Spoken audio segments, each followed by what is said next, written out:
Você há de concordar que no Brasil existe uma verdadeira fábrica, ou seja, uma engrenagem que produz cada vez mais violência numa espiral que evidentemente vem assustando todo mundo. Então, como nós falamos em fábrica e em engrenagem, vamos fazer uma comparação. Você tem uma fábrica de bonecos em que, de um lado, está um homem colocando matéria-prima numa máquina e do outro lado saem bonecos prontinhos. Mas existe um sujeito que percebe que esses bonecos são muito ruins e dá uma machadada em todos eles, a ponto de destruir todos. Ele consegue destruir completamente todos os bonecos maus. Mas acontece que do outro lado da máquina existe um sujeito que coloca mais e mais matéria-prima para a fabricação desses bonecos. Então é lógico que se de um lado a máquina continua recebendo matéria-prima para a fabricação de bonecos, por mais que do outro lado o sujeito consiga destruir todos os bonecos maus que vão sendo produzidos, se o sujeito do outro lado não parar de alimentar a engrenagem com matéria-prima, novos bonecos maus vão continuar sendo produzidos. Ou seja, essa engrenagem só vai produzir menos bonecos ruins na medida em que do outro lado a matéria-prima também deixa de ser fornecida para a engrenagem ir rodando, aquilo que a gente poderia chamar de roda da criminalidade. E se do lado do fornecimento da matéria-prima esse fornecimento for aumentando, é lógico que do outro lado vão sendo produzidos cada vez mais bonecos ruins. Até que do outro lado, o homem com o machado, por mais que se esforce ou até peça ajuda para eliminar os bonecos ruins, vai ficar cada vez com menor possibilidade de dar conta desse papel, dessa sua incumbência de eliminar os bonecos ruins. Vamos entender como essa engrenagem funciona no mundo todo e mostrar nesta série de vídeos como ela é realimentada e quais as possíveis soluções. Você prefere que sua filha seja estuprada e morta e depois que você mate o assassino de sua filha? Ou prefere que ela não seja nem estuprada e nem morta e, portanto, que o crime não seja cometido? Essa resposta é muito fácil, mas a solução do problema é mais complexa. Vamos falar sobre isso neste vídeo. Para essa pergunta, por que a violência no Brasil nunca acaba, podemos ter muitas respostas, mas uma delas pode ser entendida a partir dessa própria pergunta sobre o que você prefere numa situação dessa que nós citamos. Porque o óbvio é que uma das razões de a violência no Brasil parecer um problema sem solução é que a questão só é vista e enfrentada em suas consequências e nunca em suas causas. Calma, preste atenção. As pessoas falam em pena de morte, em agravamento da pena, em construir mais presídios e até em assassinar presos dentro das próprias prisões. Ou seja, falam apenas em aumentar o inferno depois que ele já está instalado e que o crime já foi cometido. Mas quando se fala nas causas da violência, as pessoas desconversam ou começam a sofismar ou a fantasiar com respostas muitas vezes sem pé nem cabeça. Eu vou falar aqui de coisa séria e vou logo avisando que os debilóides que confundirem o que eu vou falar como se fosse coisa de comunista ou de esquerdopata, por favor, parem esse vídeo e acessem um canal cheio dessas bobajadas que não faltam na internet. Vão assistir aqueles vídeos sobre gelo na pepeca e se divirtam. E também não me venham dizer que eu estou defendendo bandidos, porque ninguém aqui vai defender impunidade. Portanto, você, pessoa que sabe refletir e raciocinar, assista até o final para saber do que realmente se trata. Vamos começar com um quadro comparativo entre os países mais seguros e os menos seguros.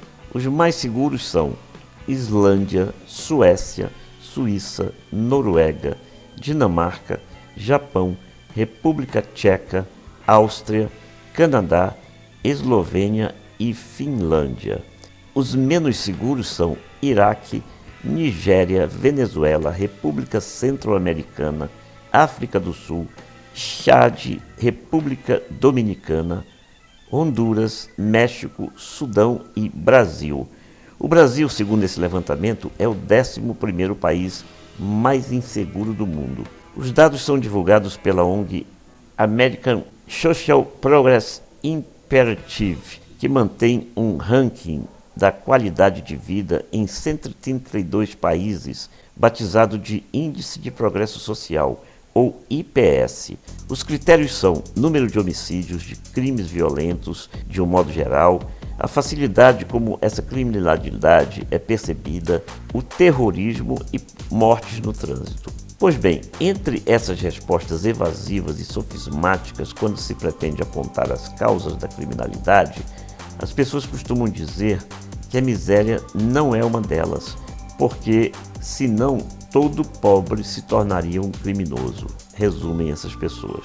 Mas calma, não tire conclusões precipitadas nem comece a sofismar. Reveja a lista dos países mais violentos e dos menos violentos ou mais seguros. Parece fácil concluir que a pobreza e a miséria estão entre as maiores causas da violência. Pode-se até dizer que sim, mas não de forma tão simples. Lembre-se, uma das formas de nunca resolvermos um problema é a simplificação, é a superficialidade das deduções. Estudos igualmente sérios, como esses que nós já mostramos, revelam que há países muito mais pobres do que o Brasil, mas que são menos violentos. E sabe por quê? E é aí que vem a conclusão que complementa bem essa questão. Porque são países mais pobres do que o Brasil, mas onde as desigualdades sociais não são tão gritantes. Então, segundo esses estudos, a principal causa da criminalidade não está na pobreza em si, propriamente dita, mas na disparidade entre ricos e pobres que vivem no mesmo país. Vamos fazer duas comparações para mostrar isso. Gana é um país pobre, muito mais pobre do que o Brasil, mas o índice de homicídios no Brasil é 10 vezes maior do que em Gana. E você sabia que o Banco Mundial classifica o Brasil como campeão mundial? Não é de futebol como campeão mundial, mas campeão em desigualdade social, onde os 20% mais ricos concentram 32 vezes mais renda do que os 20% mais pobres. Espero que você não ache que o Banco Mundial é comunista. Vamos fazer outra comparação. A França é um país muito menos violento do que o Brasil, e isso não é novidade para ninguém, acredito eu. Pois bem, o mesmo balanço do Banco Mundial mostra que os 20% mais ricos da França concentram 6,5 vezes mais renda do que os 20% mais pobres. Dê mais uma olhadinha aí para perceber a diferença. Na França, a desigualdade é de 6,5. No Brasil, é de 32. Ou seja, nem sempre o campeonato de quem tem o número maior é vantajoso ou honroso. Neste caso, por exemplo, 32 perde de longe para 6,5. E perceba que esses números no Brasil tendem a se agravar, porque numa espiral dessa, a tendência é de que os ricos se tornem cada vez mais ricos e os pobres cada vez mais pobres. Ainda mais em épocas de crise, em que os pobres, obviamente, acabam pagando muito mais do que os ricos. E não é preciso ser comunista para saber disso.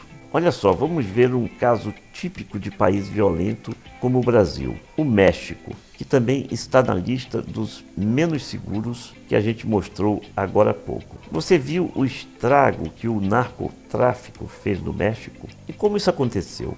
O narcotráfico se aproveitava dessas gritantes desigualdades sociais e fazia com que aquela população mais pobre acabasse apoiando os traficantes e até trabalhando para eles. Inclusive os meninos pobres que atuavam como olheiros e avisavam os traficantes cada vez que a polícia se aproximasse ou estivesse pronta para entrar em ação. E você acha que esse esquema não funciona em qualquer país, inclusive no Brasil, onde o cenário é extremamente parecido? Então aqueles meninos pobres veem, por exemplo, que enquanto os ricos podem comprar celulares que custam 4 ou 5 mil reais, por exemplo, eles não têm essa quantia nem durante o ano inteiro para comprarem um prato de comida. Veja, eu estou me referindo a fatos e não a ideologismos, como a gente costuma chamar. Não estou falando em comunismo nem em socialismo. Estou falando no que acontece, numa realidade que não aceita nem sofismas, nem cinismos de gente desinformada e bitolada. Então, é lógico que os traficantes, quando querem arregimentar alguém para fazer parte das gangues, vão procurar quem? É óbvio que, como acontecia e acontece no México e em qualquer país onde haja miséria e desigualdade social, vão procurar as pessoas muito pobres, a quem eles oferecem um dinheiro que essas pessoas nunca viram na vida como coisa real. A realidade é que a desigualdade social fortalece cada vez mais a violência e a criminalidade e enfraquece a paz social. Mas esse vídeo já está longo demais e, como nós já dissemos, a criminalidade e a violência urbana são problemas muito sérios para serem abordados em apenas um vídeo de poucos minutos. Vamos continuar no próximo vídeo. Vamos mostrar mais dados, as falsas soluções e as verdadeiras soluções que nunca são adotadas. Estamos esperando você no próximo vídeo.